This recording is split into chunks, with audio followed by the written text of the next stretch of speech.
Hi, I'm Clutch for the Sodak Motorcycle Blog, and on this week's edition of Comments and Beer, we got plenty of comments and Bud Light. No, just kidding. Calm down. Calm down. It's okay. It's okay. We got a craft beer for you. Don't worry. But let's watch me take off from my driveway and see a logo come flying at you now.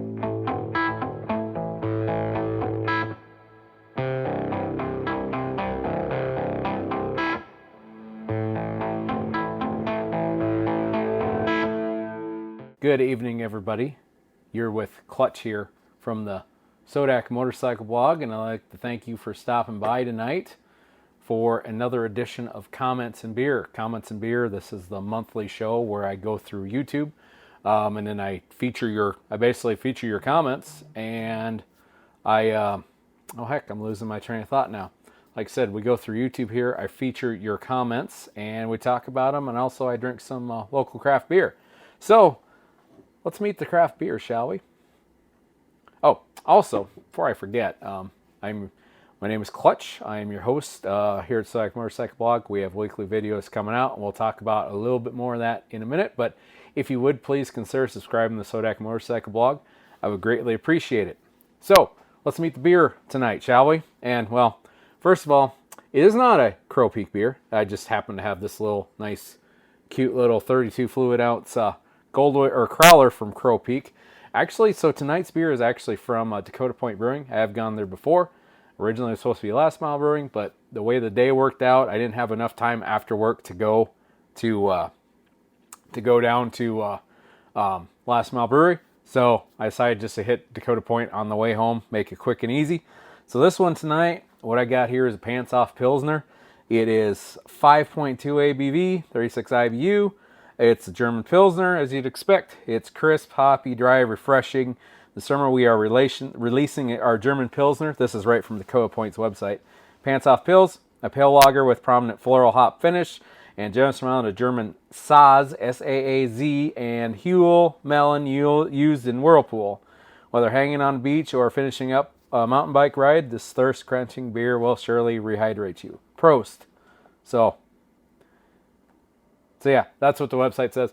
Actually, I discovered this one. I had it. It's one of their new ones. I had it just the other day when we went to book club at Dakota Point, and I was pretty impressed with it. And honestly, I just kind of felt like Pilsner was just a good pick with it being June, and we're going into the summer now, even though I'm recording this right at the end of May.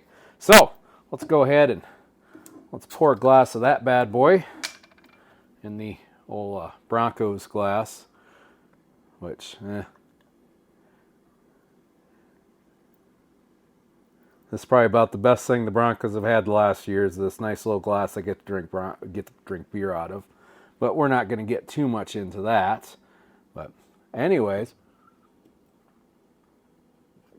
like I said, pretty good stuff. Like I said, it's a pretty light one anyway. So I'd say if you're there at Dakota Point, it's a good one. If you kind of like, it's not really a Bud Light. Obviously, it's heavier than a Bud Light, but it's like a really good Budweiser. Budweiser is actually decent. That's kind of what you got here. Or maybe if you had like one of those German Pilsners that wasn't all, it's not super bitter. You can definitely taste hops in it, but it's not super bitter. So I think it's pretty good little beer.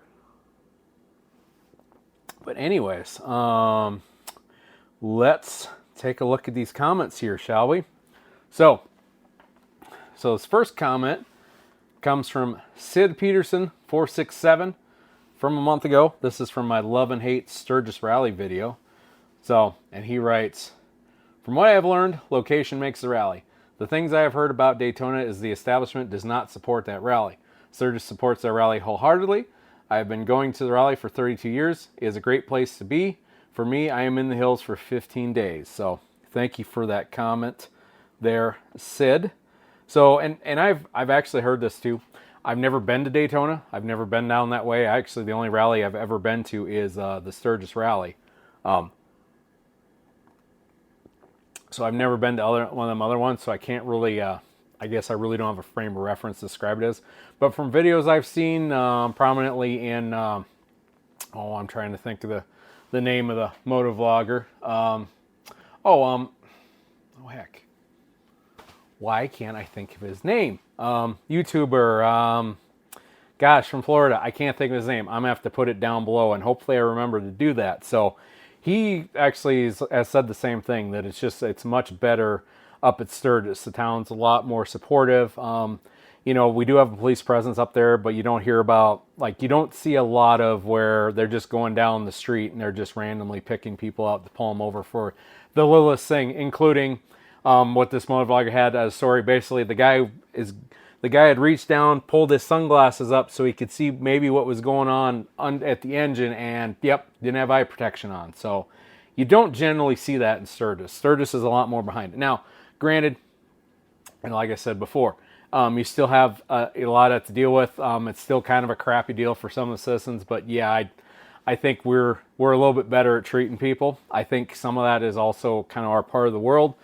We're kind of Midwest, but we're kind of, the mountains. So we kind of got a little bit of that, I guess you could say, that Midwest nice that kind of rubs off on us a little bit. And especially a lot of us out here, actually a good chunk of us that live up here, lived a lot closer to out that way than out east than grew up here. So I think you get some of that carried over as well. But yeah, it does seem like, just from what I've seen and heard, it feels like this area is a lot more open up. And also, you can't forget that, we live in a really nice area of the world. So once again, Sid, thank you for your comment. All right. So, month ago, this is on my first ride from 2024 video. So the Z-Man Z28 from a month ago said, liked it at 45 seconds after you posted. I just happened to refresh YouTube, first public view. So I remember from last month, you were kind of trying to get that first view in, and I said, well, sometimes I happen to watch and stuff, but I'm happy to see that you got the very first view on that. So congratulations, and thank you for being a good, ardent supporter of the Sodak motorcycle blog.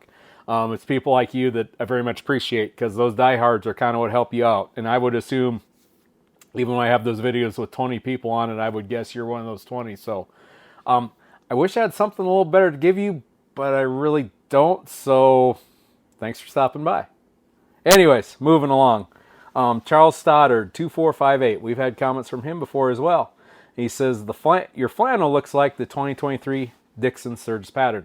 In fact, that was the 2023 Dixon pattern. And if I remember to, I'll put a little link to the video so you know what I'm talking about. And yeah, funny enough that me and my wife both have the same pattern, because she wanted the Sturgis one and I wanted it too. And the biggest reason why I bought it is I wanted something that said Sturgis on it, but you get so many dang t-shirts that, just generic t-shirts for Sturgis. And, I wanted something just a little bit nicer, a little bit cooler. And I thought, like I said, that's kind of why I went with it, because I had the little buttons that said Sturgis on it and all that. So yeah, that is the 2023 Dixon pattern for Sturgis. I don't know. I'm curious to see what this year's pattern looks like. I'm probably definitely going to get one, but that's the only Dixon that I own.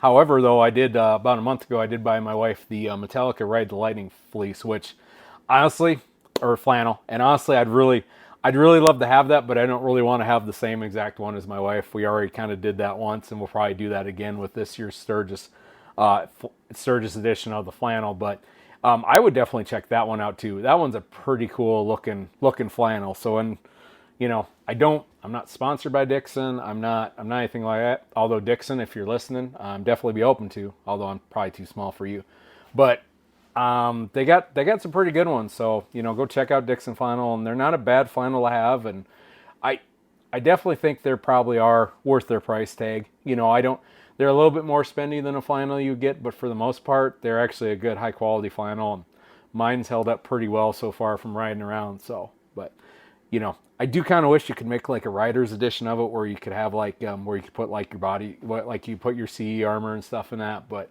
they're still pretty good, high quality flannel, and worn them many times outside, and they do work pretty good. So thank you for your comment there. All right, so here's a comment. This is from Stretchman80 from my comments and beer last month, and he says, I think a good idea for a future video Sorry, gotta take a sip. Like I said, I think a good idea for a future video would be to go over your drone setup and share some of the information about flying drones that you share with me through emails. I believe folks would enjoy and benefit from this. Take care and ride safe. And so that the drone stuff is coming. I've been really lazy about that. I'll be honest with you. Everybody's probably sick of hearing, oh, the drone stuff is coming. The drone stuff is coming. Trust me, it is coming. I just frankly gotta get around for it. But yes, he actually emailed me at the Sodak Motorcycle Blog email address, which is sodak.motorcycle.blog@gmail.com. And feel free to email me at that email address if you get questions or, want some tips or tricks or anything like that. And I sent him some pretty good detail about the drones. So we are definitely working on that, and hopefully we can get, and ironically, yesterday I went for a ride and I was going to try to do some drone shooting, but time got away from me, and that's the other thing you factor is time factor, and also the factor that, well, you got to deal with wind, and if there's any kind of wind, which is a lot around here, well, it really limits sometime how much your drone flying you can do. So we definitely are working on it. Just bear with me. It's definitely coming. Excuse me. Beer's taking effect. All right. Oops. Okay. So this next one from the Z-Man 28 again. Like I said, another good dedicated hardcore viewer there. So, and he says, and this is from my Poker on Saturday video, which just came out 2 weeks ago. So he says, outstanding video. I wish I could come in and meet you at Black Hills Harley Davidson. I'll be in Sturgis tomorrow for 3 nights. Have a fun poker run this Saturday. So glad to see you're out in the area. And speaking of the poker run, it was a very, very good poker run. We had pretty good turnout. It wasn't as good as last year, and I didn't think it was going to be as good as last year. Last year, everything was perfect. The weather was perfect. Everything was just perfect. I mean, yes, we got pounded pretty hard with some storms at night, but it waited. I don't think we got hit till like 5:30 at night. So it was done and over. We were done with our run well before that even came through. So it kind of just worked out perfect. I figured this year we weren't going to do that good, but I woke up Saturday morning and it looked pretty nice. I just happened to catch a glimpse of the window and looked like the sun was out. And real quick before I got to bed, I just popped in their Facebook, said, hey, looks like a great day for a ride. Well, then I get up and I look out the window and go, oh, maybe not. It was cloudy. It looked like it might rain anytime. And it's like, oh, that kind of sucks. But, and it was a little kind of damper to start. It was a chilly morning. It wasn't a terribly warm day, but we managed to still get 30 people come out. And we sold, let's see, how many hands did we sell? We sold 73 hands, and we made $559 for South Coast Service Dogs.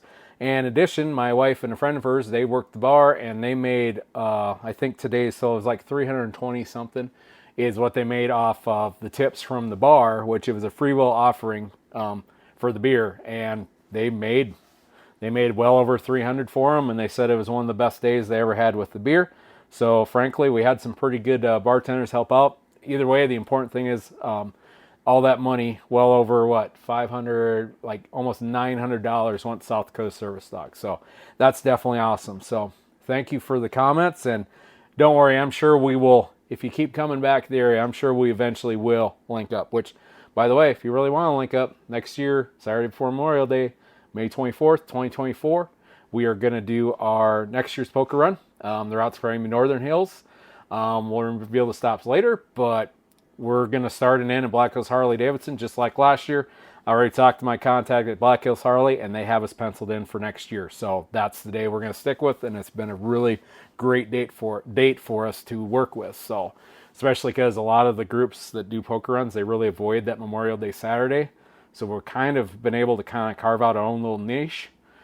Unfortunately, with that weekend, it's sometimes kind of a crapshoot because of weather that time of year. But, we kind of got the in there, and I kind of want to keep it that way, and it's definitely nice to do that. It works out perfect where we do that poker run at Memorial Day weekend, and then we do our Dakota Thunder run during rally, and it kind of works out great where we got a nice little start to the summer and an end to the summer bookend. So it kind of works good for us. But I get to watch me drink some more beer.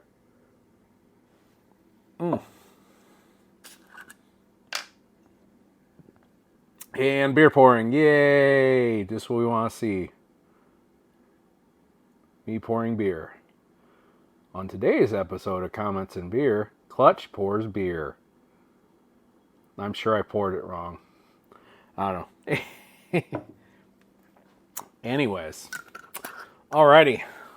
We have one more comment on for today's video for June. And this one is from the video Where the F is Edgemont. So, and this comes from Freeway 1498 from 5 days ago, and he says, "Good ride, Clutch." Enough said, and that's it. That's it. I figure you can't say it any better than that. So, thank you, Freddie Ray. Thanks for supporting us. I know I've seen you commenting in the past, so I'm glad to see that you are a returning viewer, or maybe you never left, and a returning commenter, and hopefully you've been enjoying our topic. So yeah, we did. Now, Edgemont was where our bonus stop was for the poker run, and I don't know. I thought that'd be an interesting title for the video, because yeah, Edgemont is kind of out there in the middle of nowhere. So, but ironically enough, we had I'd say about half of the bikes we had for that poker run actually went to the bonus stop, which surprised me. I figured maybe we'd get 4 or 5 at most, but considering that almost half of them went down there, including the ones that finished the run first, they didn't ride about 3.5 hours, which is kind of what I figured, is if you just kept going and did the bonus stop and everything and didn't really dink around, you could probably do it in that amount of time, and that's what they did it in. So, but yeah, no, I'm very happy that a bunch of people did go down there, because Edgemont kind of gets forgotten about it because they're way down there in the southwest tip of the state, and I mean, from Rapid City, it's probably almost 100 miles from Rapid City down to Edgemont. I mean, it's a ways down there. It's about 15 miles from the Wyoming border there, right along, Highway 18. And yeah, they're just way out there, kind of in the middle of nowhere. So, it's good to see that we had some people go down there. And it was really nice with this run that we were able to do some Southern Hills, because, a lot of the runs around here, you don't see a lot that go to Southern Hills, although, so the Black Hills Area Bikers, they always do a Southern Hills run. And there's usually, for Southern Hills runs, you pretty much got to go down to Hot Springs. I know they're VFW or Vets Club, or I don't know how it shakes out. I think the Legion and the VFW, they kind of combine together like they do in Zurgis for like one Vets Club for everyone. And yeah, they do a few runs, but yeah, for the most part, the Southern Hills kind of gets forgotten about. And to be fair, really, our run didn't go too far south, although we did go all the way to Pringles. So, but yeah, like I said, this next year's run is going to be Northern Hills again. I'm kind of setting up to a point where we're going to have basically one year we're going to do a North run. Next year we're going to do a Central Hills run, and then a Southern Hills run. So Southern Hills was this year. We'll do Northern Hills next year, and then we'll just rotate them out. Granted, it'll kind of become the same run every 3 years, but it's kind of, once you get kind of those relationships built with some vendors and you have good luck with stops, you kind of want to keep sticking with those stops because they work good with us. They have a relationship with us. Excuse me, I'm not going anywhere for a while, so we're going to get that point where they're going to remember, oh, hey, yep, I remember you from previous years. So I kind of want to keep, kind of build towards that. But, well, heck, I think that's all we have for comments. All we have for comments. Oh, that poker run Saturday video did really good. 141 views. That's pretty solid. Where the F Edgemont was 48, well, poker runs was 117, so not bad. But once again, I'd like to thank you for stopping by the Sodak Motorcycle Blog. Once again, I am Clutch, and I'm your host here. We do weekly motorcycle videos. Basically, we talk about the Black Hills, and we talk a little bit about Sturgis because we're 20 miles away. We do some Honda Goldwing stuff, and we try to throw in some variety there. And we do several programs. We have our monthly Comments and Beers series, which is you're watching now. We also have the Rider's Manual of Common Tasks, which teaches you tasks and skills and knowledge that I think every rider should know. And also we do the My Favorite Ride series, which goes on in the winter. So make sure you're sticking by for those. I do have those out on some playlists on the Sodak Motorcycle Blog page. While you're at the page, please subscribe to the Sodak Motorcycle Blog. I'd really like you to consider it. And when you do go there to subscribe, also take the time to hit that bell notification icon so you can be alerted for future videos. However, if you don't want to do the bell notification icon, if you're sick of getting notifications for random things, if you just remember that our new videos come out every Thursday night at 7 p.m. Mountain Time here in the United States of America, and I'll make it easy for you. Basically Denver time is we're on the same time as Denver, Colorado. So if you go, it's basically 7 p.m. Denver time in the United States. So if you're on Denver, Colorado time, 7 p.m., if you can find where your time zone is from that, you should be able to figure out. But also, if you like the video, hit the like button. If you dislike the video, hit the dislike button. Also, feel free to comment, but know this, if you do comment, you're probably going to get featured on this show. And that includes if you leave a really stupid comment. And frankly, if you leave a dumb comment, I just kind of want to make you famous. So, but I think we'll leave it at that. But anyways, once again, for the Sodak Motorcycle Blog, I am Clutch, and we will see you later.